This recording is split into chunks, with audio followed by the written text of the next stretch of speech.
Zee 24 तास एक पाऊल पुढे।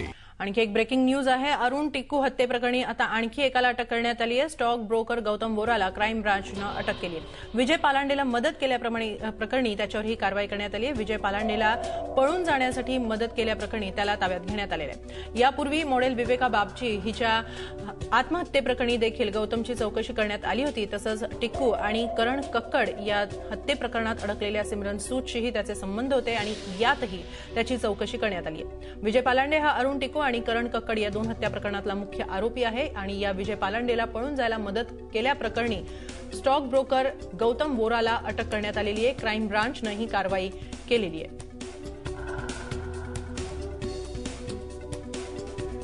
टिक्कू हत्येप्रकरणी गौतम वोराला क्राईम ब्रांचने अटक केलेली आहे। शेअर ब्रोकर गौतम वोरा याला ही अटक करण्यात आलेली आहे।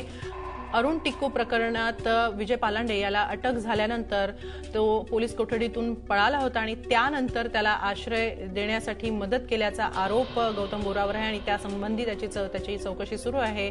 गौतम वोराला त्यासाठी ताब्यात घेण्यात आलेले अटक करण्यात आलेली आहे। त्याला गौतम वोरा हा या आधी मॉडेल विवेका बाबाजी हिच्या हत्येप्रकरणी सुद्धा पोलिसांच्या ताब्यात होता आणि त्याही प्रकरणी त्याची चौकशी करण्यात आली होती। तसंच सिमरन सूद म्हणजे अरुण टिक्कू आणि करण कक्कड या दोन हत्या प्रकरणांमध्ये अडकलेली सिमरन सूद याही कथित मॉडेलशी त्याचे संबंध होते आणि त्याही प्रकरणात त्याची चौकशी याआधी करण्यात आलेली आहे आणि आता त्याला अटक करण्यात आलेली आहे।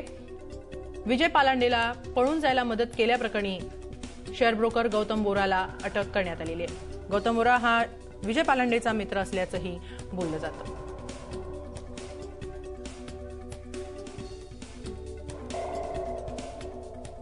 झी 24 तास एक पाऊल पुढे।